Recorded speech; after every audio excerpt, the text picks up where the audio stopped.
It's only natural. Don't be afraid of this one. It's one of the tamest naturals I've ever tasted from one of my favourite farms. Let's all go to Brazil. My name is Steve Layton, and I travel the world finding amazing and delicious coffee for you to drink at home. Some make coffee difficult to understand and complicated, but here it's my job to make it easy and fun and tell you what's in my mug. How many times have I told you this story? But we're going to do it again because we're here and we should. But Fazenda Cachoeira da Grama has been in the Cabello Dias family since 1890. Located in Sao Paulo, but actually only 3 miles from the border with Minas Gerais, very near to the town of Poços de Caldas, has an altitude of 1,100 to 1,250 metres above sea level, and has the typical characteristics of the mountainous Managuana region of Sul de Minas.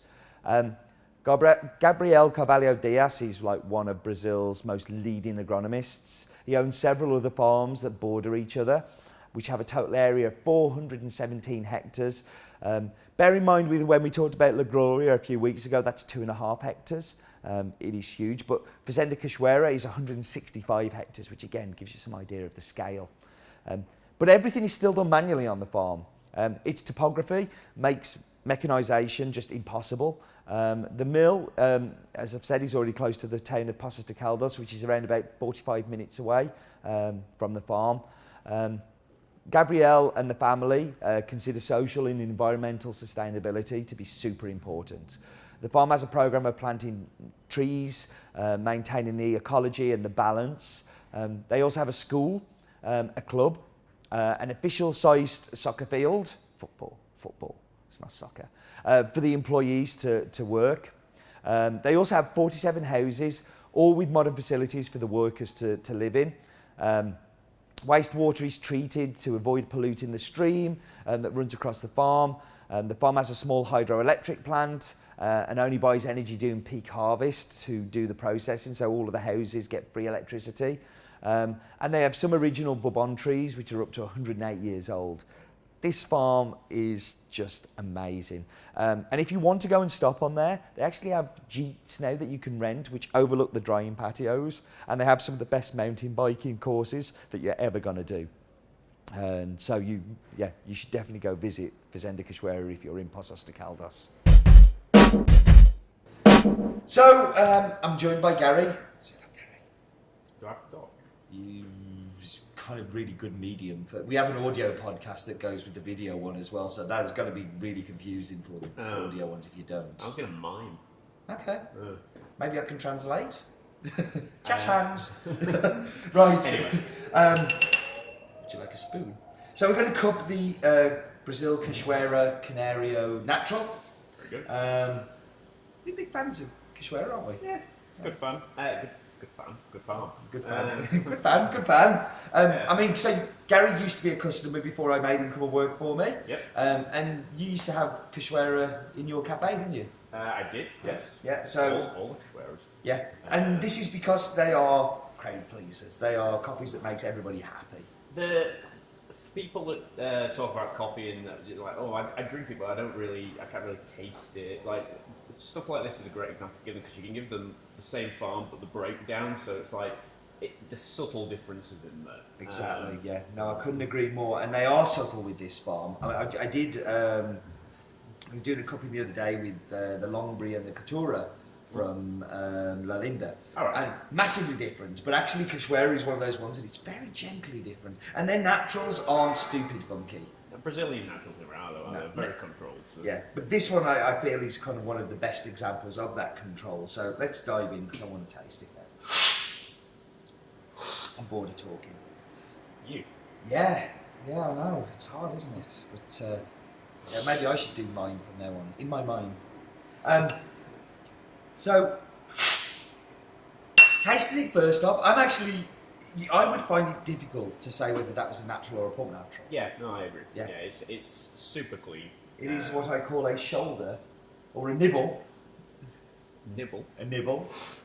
So with this coffee, we've cupped it before and we've done the descriptors for it, and we've described it as a nibble of peach. Yeah. I'm not quite sure what that means, a nibble of peach. Well, you see, for me, a nibble is a tiny bit. It's a tiny bit of peach. It's a soupçon, saying a little bit of peach or a soupçon of peach sounds a lot more pretentious than a nibble. Did you just get bored of saying a hint? Yes. Right. Okay. Yeah. And I can't keep saying shoulder. So, but yeah, shoulder of peach, sort of soft and furry. Yeah. But this is where, you know, as a coffee, like Brazils and naturals don't have a lot of acidity. They're always little nibbles. They're all. I may start using them more. It's again, it's one of those, and it's like because everything's so subtle. It's you know you don't want everything to sound like it's the same. Yes. Yeah, but it is delicate because for me, what Brazils are is they are sweet, and for me, this is like I've used the descriptor of a Scottish shortbread, and I think that sweetness is biscuit-like sweetness. Yeah. But it's a little bit of butteriness to it, but it's also got macadamia nut all over this coffee. It really, for me, that's probably its biggest descriptor. Yeah. And again, nuts are a very common one that you get across Cachoeira. So, yeah, but I see what you mean in the macadamia. There's that texture there. There's a little bit more like the oil in there. So, and for me, it's just a very classic Brazilian coffee. It's a bit of a quaffer. It's a bit of a like, I can sit down with the papers on a Sunday and drink this and not actually think about the coffee, think about the devastation that Trump's causing in the world, or really want to think about Brexit, or bury your head in the ground. Yeah, or maybe bury my head in the coffee. But no, like it is just one of those quaffers that you don't have to think about too much because everything is very delicately put together. It's a very typical Brazilian coffee for me. Yeah, no, I agree. We agreed. That's unusual. Definitely worth recording. I'm going to use that in the future, I think. Whenever you say no, I'm just going to have an audio recording go, we agree. And on that bombshell, we are going to go and do... What are we going to go and do? Roasting Roland. We're going to roast Roland. Oh dear. That's not going to end well, is it? I'm going to leave. Yeah, we should. Yeah. We're actually not going to roast Roland, we're going to do roasting with Roland.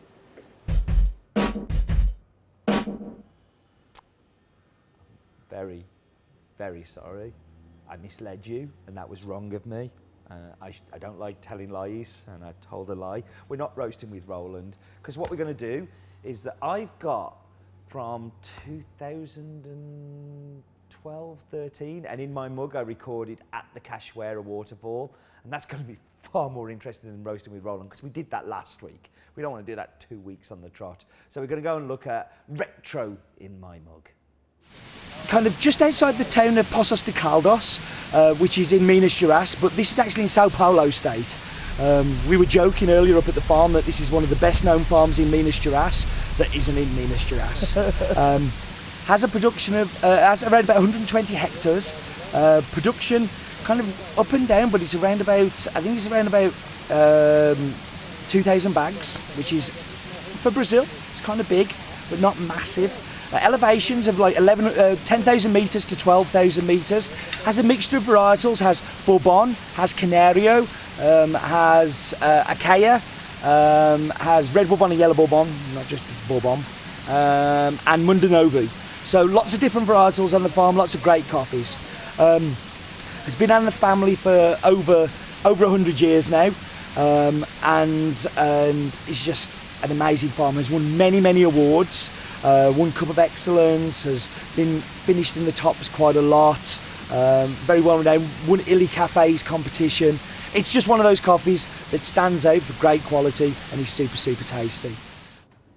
That was fun with Gary with the cupping. I enjoyed that. It's nice to share coffee with people, as I'm sharing with you, but you don't respond very often. Okay, just me.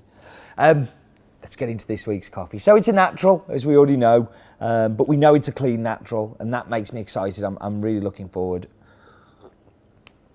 to those base notes, and that's what it has, is good base notes, like chocolate, dark chocolate, kind of that nuttiness, like sweetness of like the biscuit sweetness that we saw in the cupping bowl, and definitely that nibble of peach. And it is a nibble. It's a good word to describe it because it's a very delicate little hint, note, nibble. Thank you for joining me. As always, fantastic to be with you, even though you never respond to me. And do remember, Life is too short for bad coffee. I'm getting weird.